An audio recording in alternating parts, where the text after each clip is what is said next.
Okay, so let's make homemade cheese pimiento. So really basic ingredients only. So it's sharp cheddar, mayonnaise, bell pepper, salt, and I don't know, maybe garlic powder, onion powder. Let's see. Then cream cheese.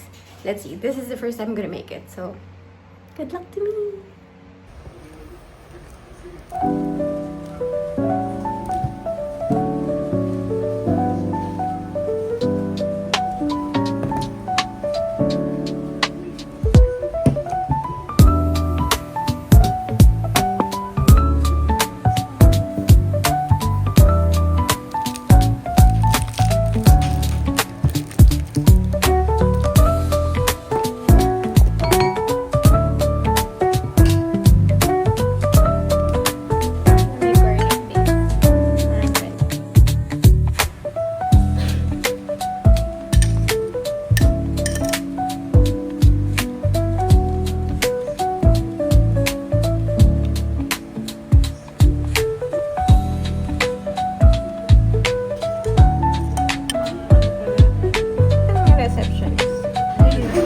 We're done!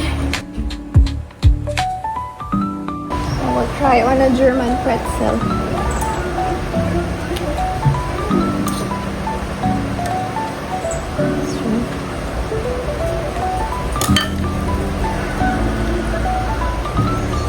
Okay, so we're doing a taste test.